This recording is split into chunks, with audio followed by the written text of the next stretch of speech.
The poem of the man God. The third year of the public life. Chapter 535. At the feast of the dedication of the temple. 9th of December, 1946. It is impossible to stand still in the cold, windy morning.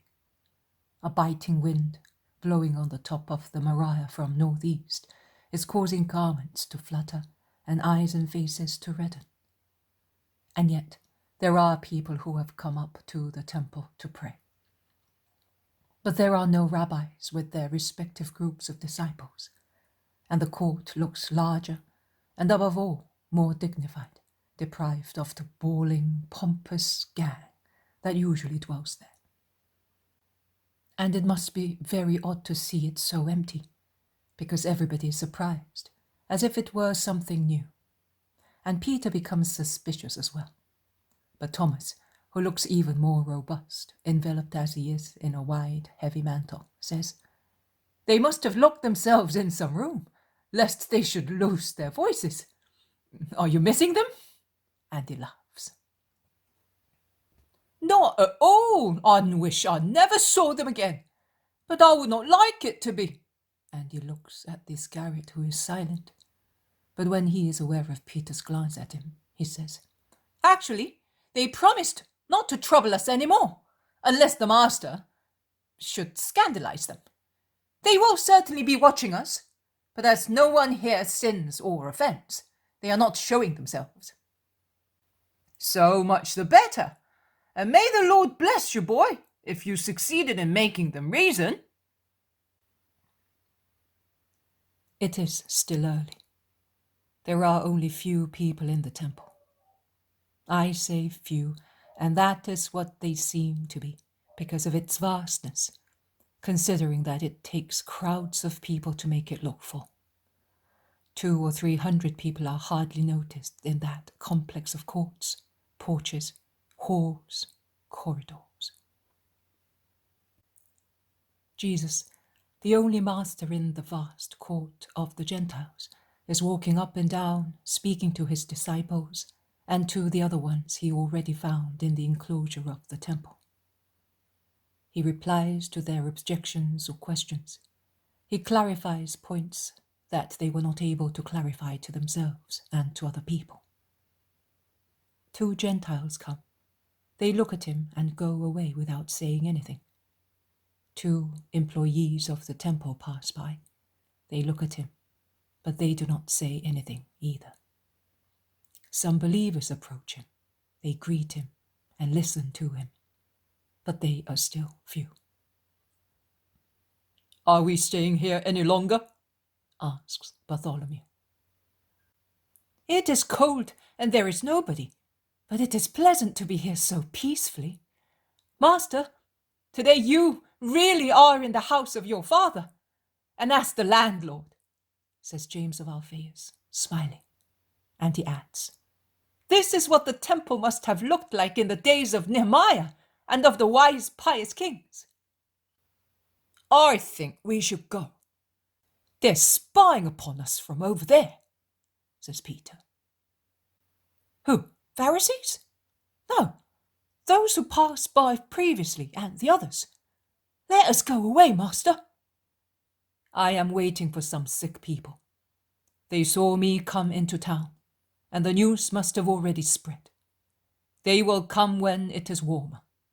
Let us stay at least until 1/3 of the 6th hour," replies Jesus, and he resumes walking backwards and forwards to avoid standing still in the biting air. In fact, shortly afterwards, when the sun tries to mitigate the effects of the north wind, a woman comes with a sick girl and asks Jesus to cure her. Jesus contents her. The woman lays her offering at Jesus' feet, saying, "This is for other children who are suffering." The Iscariot picks up the money. Later, they bring on a litter, an elderly man whose legs are diseased, and Jesus cures him. The third to come is a group of people who ask Jesus to go outside the walls of the temple to drive a demon out of a girl, whose rending cries can be heard even in there. And Jesus sets out behind them, going out into the street that takes one to town. Some people, among whom there are foreigners, have gathered round those who are holding the young girl, who is frothing at the mouth, writhing and rolling her eyes. She's uttering all sorts of coarse words, and the more Jesus approaches her, the more she utters them and the more she struggles. 4 young, sturdy men are holding her with difficulty, and with insults she utters cries, recognizing the Christ, and anxious entreaties of the spirit possessing her, not to be driven out. And she monotonously repeats also some truths. "Away! Don't let me see that cursed one! Go away! The cause of our ruin! I know who you are! You are the Christ! You are! No other oil anointed you but that from up there! The power of heaven covers and protects you! I hate you, cursed one! Don't expel me! Why do you drive us out? And you do not want us, whilst you are keeping close to yourself a legion of demons in one man only. Don't you know that the whole of hell is in one man only? Of course you know. Let me stay here, at least until the hour of—" His words stop at times, as if they were choked. At times they change, or they stop first, and then they are drawled amid cruel howls, as when she shouts, "At least allow me to go into him. Don't send me down into the abyss. Why do you hate us, O Jesus, Son of God? Are you not satisfied with what you are? Why do you want to rule also over us? We do not want orders. Why have you come to persecute us? Since we denied you, go away. Don't pour the fire of heaven on us. Your eyes, when they become extinguished, we will laugh. No, not even then. You defeat us. You defeat us. May you be cursed, and your Father who sent you, and he who proceeds from you, and is you. Ha! The last shout is really dreadful. The howl of a creature being slaughtered with a murderous sword, piercing it slowly. And it is brought about by the fact that Jesus, after interrupting the words of the possessed girl several times, by means of a mental order, puts an end to them, touching the forehead of the girl with his finger. And the shout ends in a frightful convulsion, until with a loud noise resembling a guffaw and the howl of a wild beast in a nightmare, the demon leaves her, shouting, "But I am not going far!" Immediately followed by a sharp crash, like that of a thunderbolt, although the sky is perfectly clear. Many people run away in terror. Many crowd even closer to watch the girl who has calmed down all of a sudden, collapsing into the arms of those supporting her. She remains thus for a few moments. Then she opens her eyes. She smiles.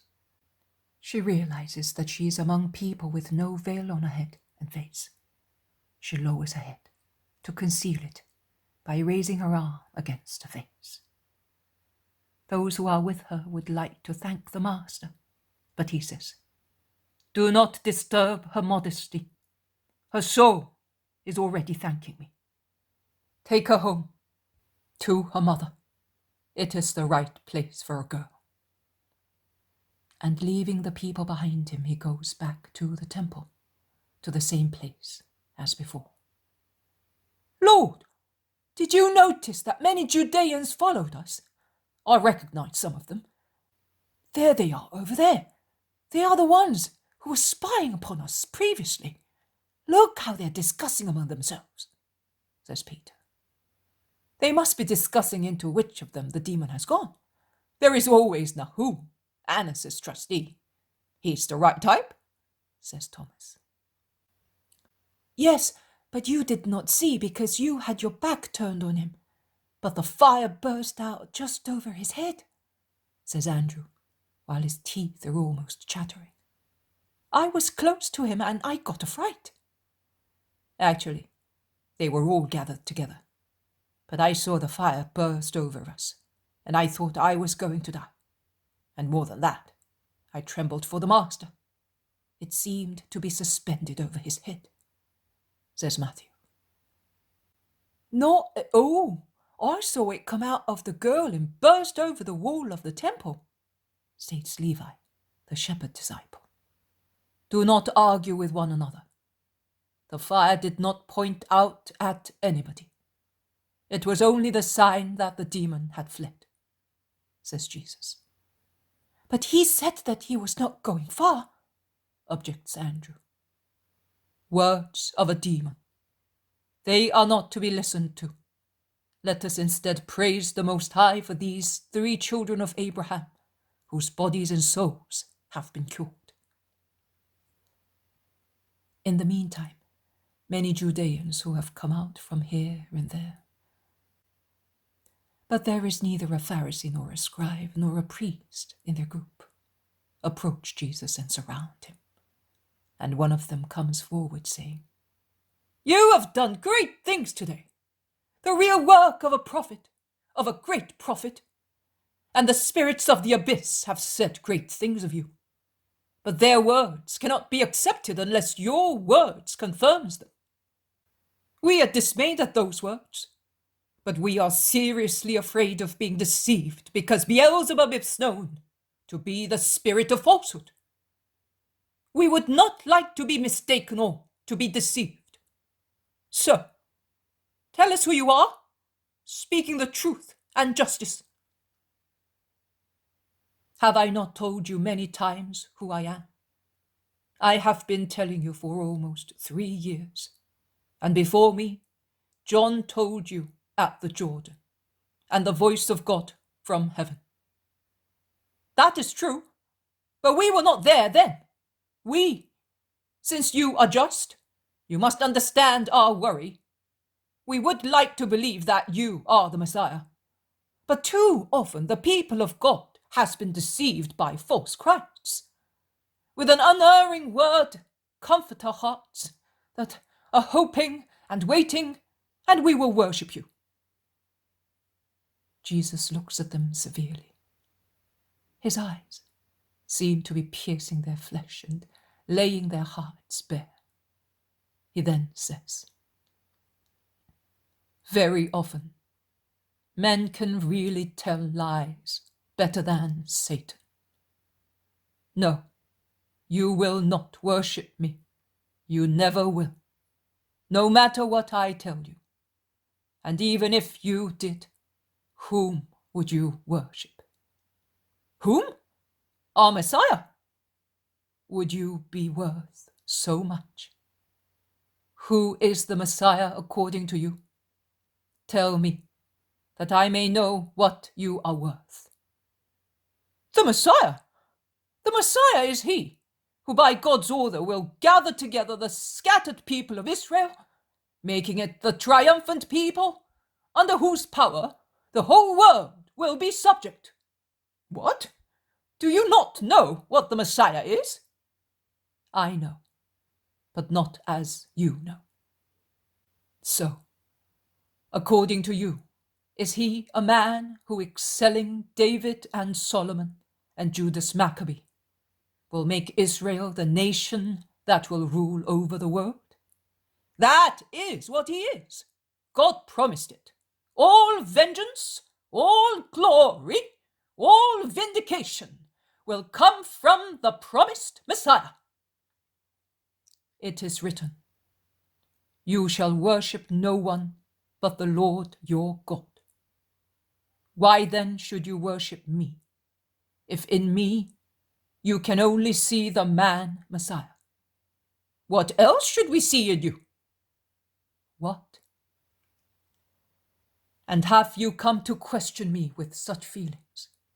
Race of sly and venomous vipers, and sacrilegious as well.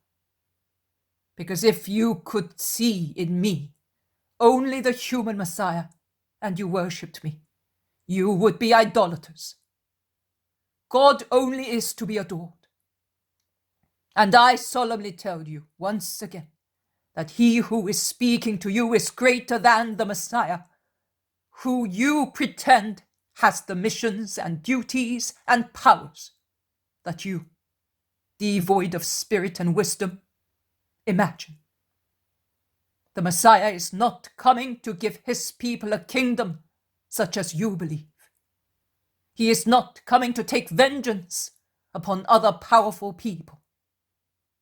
His kingdom is not of this world, and his power exceeds all the limited power of this world. You are humiliating us, Master. If you are a master and we are ignorant, why do you not want to teach us? I have been doing that for 3 years, and you are more and more in darkness, because you reject the light. It is true. Perhaps it is true. But what happened in the past may not take place in the future. What? You, who pity publicans and prostitutes, and you absolve sinners, are you going to be merciless towards us, only because we are stubborn people and we find it difficult to understand who you are? It is not that you find it difficult. The trouble is that you do not want to understand. To be dull-witted would not be a fault. God has so much light that he could enlighten the dullest intellect, providing it were full of goodwill. You lack that will. Nay, you have the very opposite will. That is why you do not understand who I am. It may be as you say. You can see how humble we are. But we beg you, in the name of God, answer our questions. Do not keep us in doubt any longer. How long must our minds be uncertain? If you are the Christ, tell us openly. I have told you. I told you in your houses, in your squares, in the streets, in villages, upon the mountains, along rivers, in front of the sea and the deserts, in the temple, in your synagogues, in your markets, and you do not believe me. There is no place in Israel where my voice has not been heard. Even the places that abusively have borne the name of Israel for ages, but are separated from the temple. Even the places that gave the name to this land of ours, but from rulers have become subjects, and never got completely rid of their errors to come to the truth. Even Syrophoenicia, shunned by rabbis as the land of sin, have heard my voice and know who I am. I told you, and you do not believe my words. I acted, and you have not paid attention to my action with good spirit. If you had done that, with the right intentions of making sure about me, you would have ended by having faith in me. Because the deeds I accomplish in the name of my Father bear witness to me. Those of goodwill who have followed me because they recognized me as the shepherd have believed in me and in the witness that my deeds bear. What? Do you perhaps think that what I do has no beneficial purpose for you? No beneficial purpose for all creatures? Do not believe it. And do not think that the benefit consists in the health of the individual recovered through my power, or in being freed from being possessed, or from the sin of this one or that one. That is a benefit limited to individuals. Too little, compared with the power emanated from the supernatural source, from the source which is divine rather than supernatural, to be considered as the only benefit. There is the collective benefit of the deeds I perform, the benefit of removing all doubts in uncertain people, of convincing opponents in addition to reinforcing the truth in believers. My Father gives me the power to do what I do for that collective benefit, in favor of all men, present and future, because my works will bear witness to me with all future generations and will convince them of me. Nothing is done in the works of God without a good purpose. Always bear that in mind. Meditate on the truth. Jesus stops for a moment.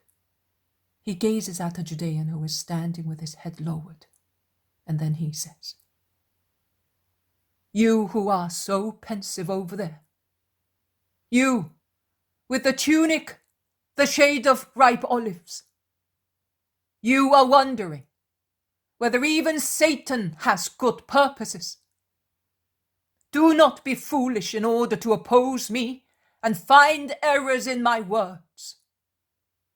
My reply to you is that Satan is not the work of God, but of the free will of the rebellious angel.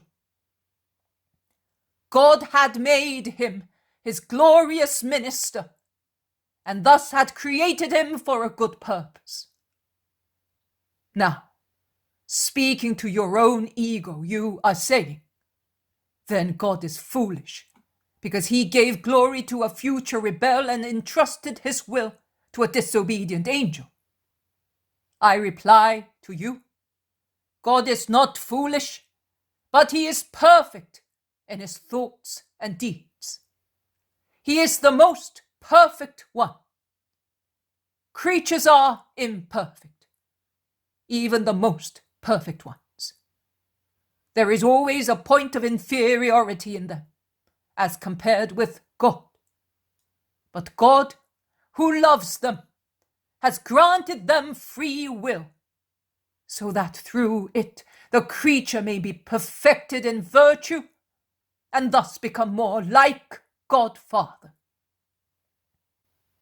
And I also tell you, O mocker and shrewd seeker of sin in my words, that God draws a good purpose also from evil brought about voluntarily, that of making men possess a glory they deserved. The victories over evil are the crowns of the chosen ones. If evil could not give rise to good consequences for people full of goodwill, God would have destroyed it, because nothing in creation must be completely devoid of incentives or good consequences. Are you not replying to me? Is it hard for you to have to admit that I read your heart, and I defeated the unfair elations of your twisted thought? I will not compel you to do so. In the presence of so many people, I will leave you to your own pride.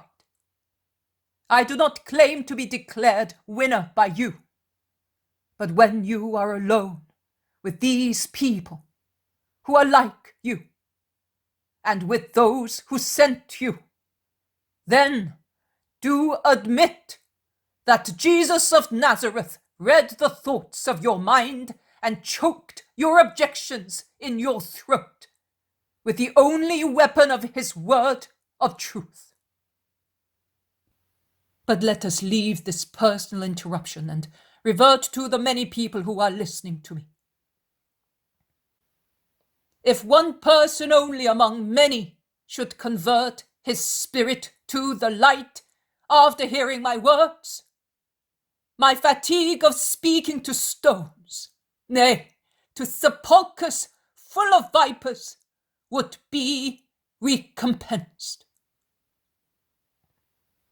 I was saying that those who love me have recognized me as the shepherd because of my words and my deeds. But you do not believe. You cannot believe because you are not my sheep. What are you? I am asking you. Ask yourselves in the depth of your hearts. Do not be foolish. You can know yourselves for what you are. It is enough to listen to the voices of your souls that are not happy to continue offending the Son of Him who created them. Even if you know what you are, you will not admit it. You are neither humble nor sincere. But I will tell you what you are. You are partly wolves and partly wild goats.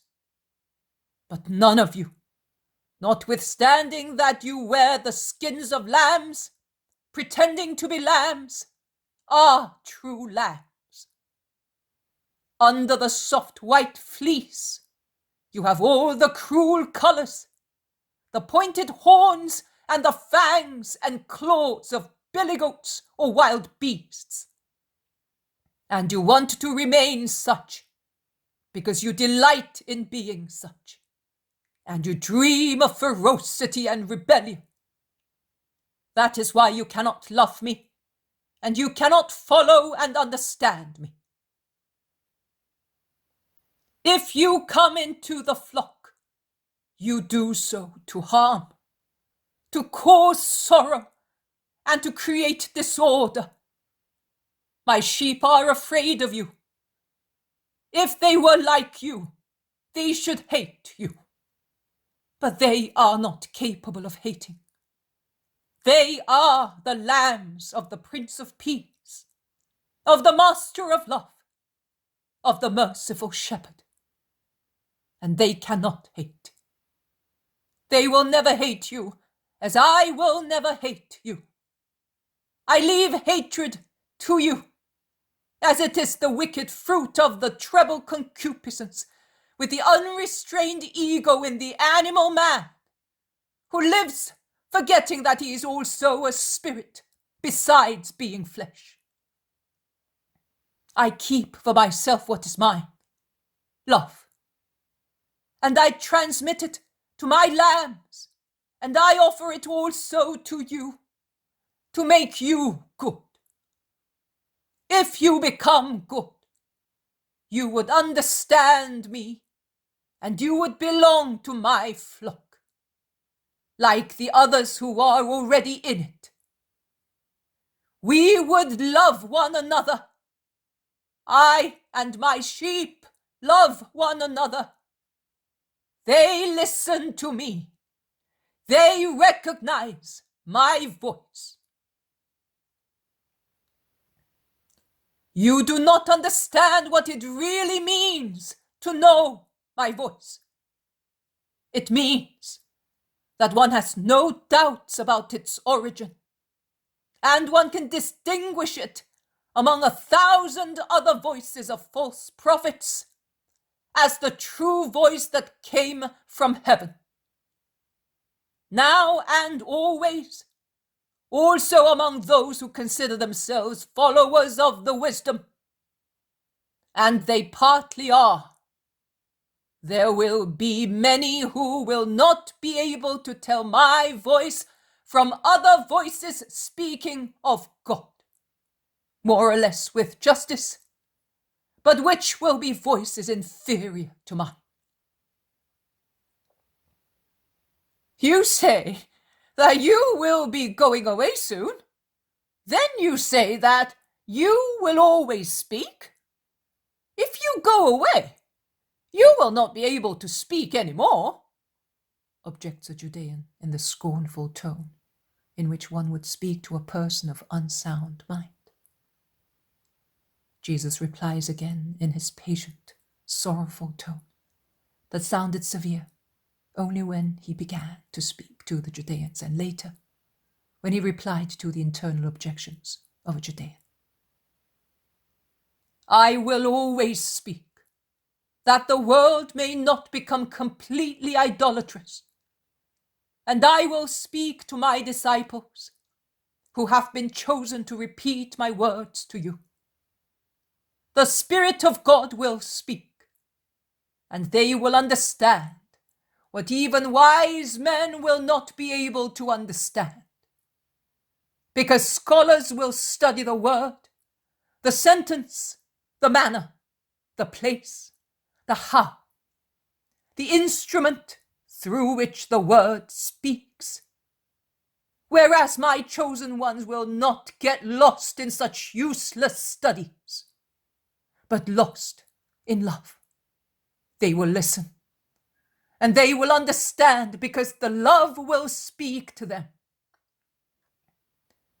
They will distinguish the ornate pages of learned people, or the false pages of false prophets, of the rabbis of hypocrisy, who teach polluted doctrines, or teach what they do not practice, from the simple, true, deep words coming from me. But the world will hate them because of that, because the world hates me, light, and it hates the children of the light. The dark world that loves darkness, propitious for its sins. My sheep know and will know me, and will always follow me, also on the ways of blood and sorrow, along which I will be the first one to go.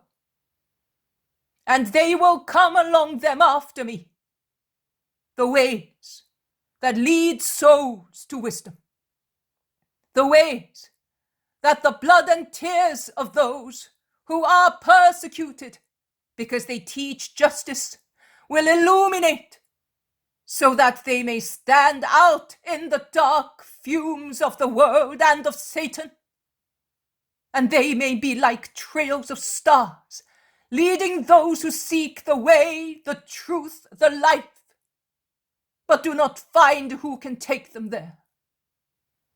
Because that is what souls are in need of a guide who may lead them to the life, to the truth, to the right way. God is merciful towards the souls that seek and do not find, not through their fault, but because of the laziness of shepherds who are like idols. God is merciful towards the souls that get lost when they are abandoned to themselves and are received by Lucifer's ministers, who are always ready to welcome those who have lost their way, to make them proselytes of their doctrines. God is merciful towards those who have been deceived only because the rabbis of God, the so-called rabbis of God, have taken no interest in them. God is merciful towards all those who come up against depression, darkness, death, through the fault of false teachers who have only the appearance of teachers and the pride of being called such. And for those poor souls, as he sent the prophets for his people, as he sent me for the whole world, so later, after me, he will send the servants of the word, of truth and love, to repeat my words. Because my words give the life. Therefore, my sheep of the present times and of the future will have the life that I give them through my word, and it is eternal life for those who accept it. And they shall never perish, and no one will ever be able to snatch them from my hands. We have never rejected the words of the true prophet. We have always respected John, who was the last prophet, replies a Judean angrily, and his companions echo him. He died in time not to be hated and persecuted also by you. If he were still alive, it is against the law, uttered for an incest, would be repeated also to you, as you commit spiritual adultery by fornicating with Satan against God. And you would kill him, as you intend to kill me. The Judeans become angrily uproarious and are ready to strike, as they are tired feigning to be meek. But Jesus is not worried. He raises his voice to dominate the tumult, and he shouts, "And you have asked me who I am, hypocrites! You said that you wanted to know, to be certain, and now you say that John was the last prophet, and twice you condemn yourselves for lying. Once, because you say that you have never rejected the words of the true prophets, and then, because by saying that John is the last prophet, and that you believe the true prophets, you deny that I also am a prophet, at least a prophet, and a true one. Lying lips, deceitful hearts.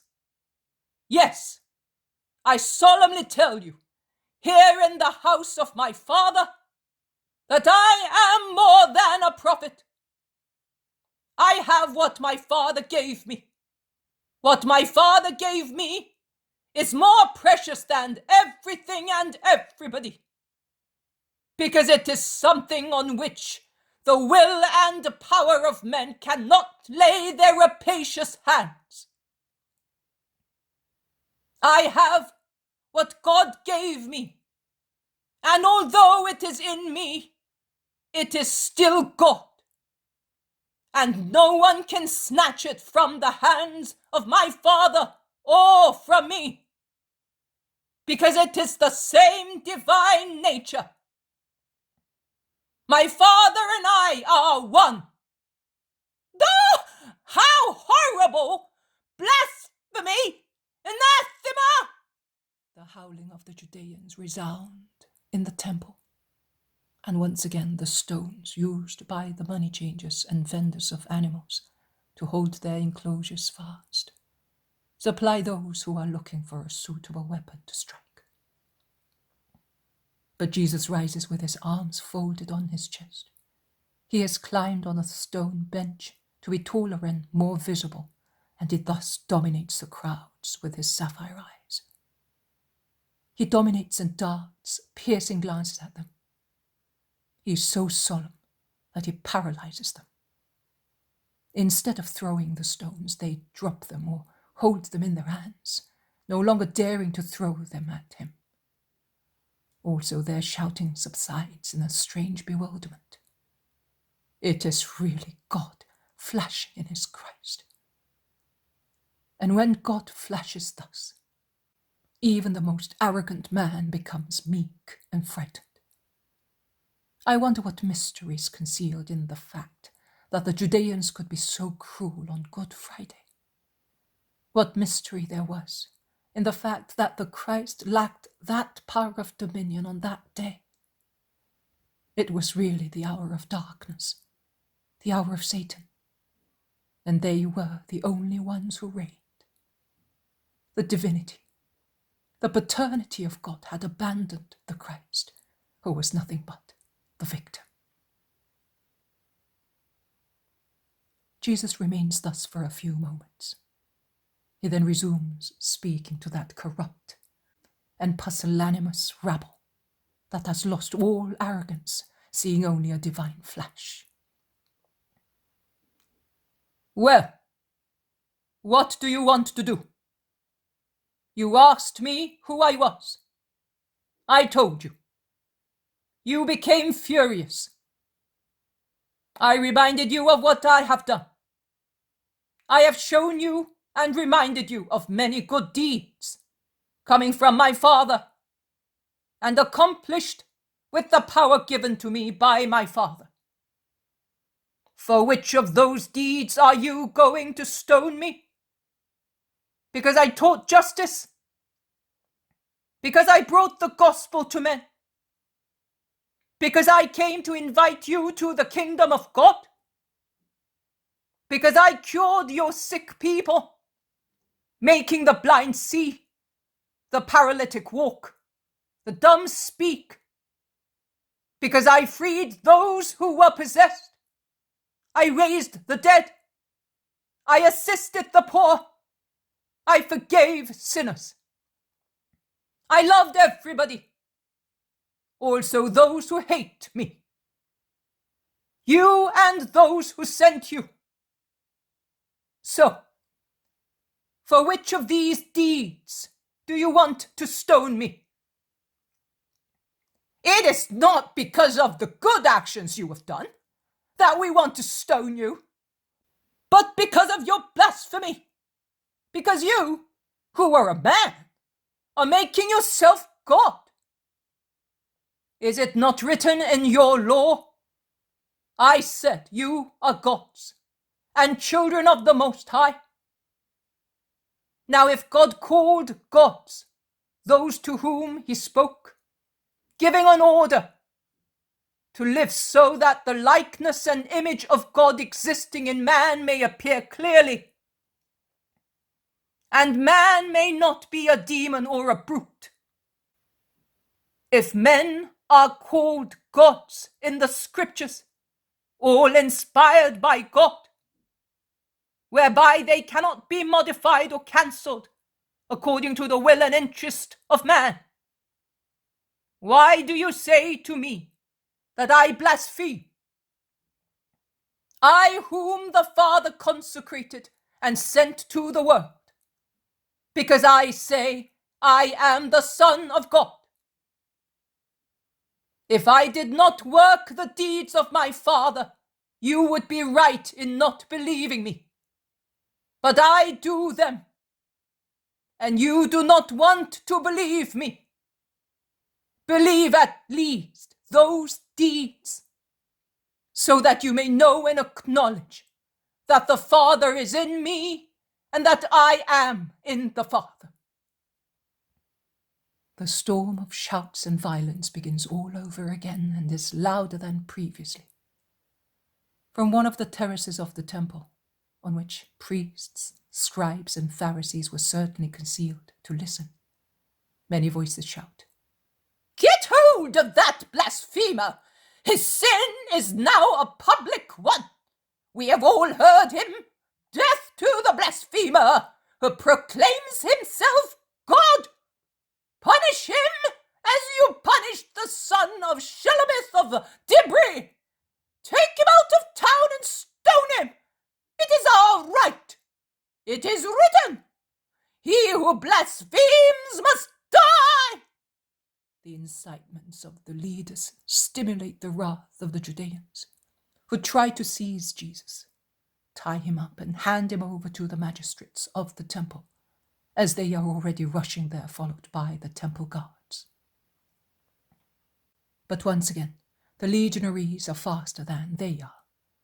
As watching from the Antonia, they have seen the tumult, and they come out of the barracks towards the spot where they are shouting. And they respect no one. The shafts of the lances fall heavily on the heads and backs, and they stimulate one another with jeers and insults to deal with the Judeans. "Lie down, you dogs! Make way! Strike that stingy fellow hard, listeners! Go away! Fear makes you stink more than ever! What do you eat, you dirty ravens, to be so fetid? You're right, Basso! They purify themselves, but they still stink. Look at that big-nosed fellow over there. Put them against the wall, and we will take their names. And you, owls, come down from there. In any case, we know you. The centurion will have to write a good report for the garrison commander. No, leave that one. He's an apostle of the rabbi. Don't you see that he looks like a man and not like a jackal? Look how they are running away over there. Let them go. To have them all convinced, we should have them all transfixed on our shafts. Only then they would be tamed. I wish it happened tomorrow. Ah, I caught you, and you are not getting away. I saw you, you know. The first stone was yours, and you will have to answer for striking a soldier of Rome. And this one too. He cursed us, insulting our insignia. Ah, did he really? Come here. We will make you love them in our prison. And so, charging and sneering, catching some and putting some to fight, the legionaries clear the vast court. But only when the Judeans see 2 of them being arrested, they reveal for themselves what they are, real cowards. They either run away, making a din like hens that see a hawk fly down towards them, or they throw themselves at the feet of the soldiers, imploring mercy with revolting servility and flattery. A non-commissioned officer, to whose cuff an old wrinkled man clings, one of the fiercest against Jesus, calling him noble and just, gets rid of him with a vigorous jerk that makes the Judean tumble 3 steps backwards, and he shouts, "Go away, you old stingy fox!" And addressing one of his companions, showing his cuff, he says, "They have nails like foxes and slaver like snakes. Look here, by Jove, Maximus! I am going to the Thermae at once to get rid of the marks of that slobbery old man." And he goes away angrily with his calf marked with scratches. I have lost sight of Jesus completely. I could not say where he has gone or by which gate he has gone out. I only saw for some time the faces of the 2 sons of Alphaeus and Thomas appear and disappear in the confusion, struggling to make their way, and the faces of some shepherd disciples intent on the same work. Then they also disappeared, and I was left with the last din of the wicked Judeans, intent on running here and there to avoid being captured and identified by the legionaries, who I got the impression enjoyed themselves, being able to hit the Jews hard, making up for all the hatred with which they had been gratified.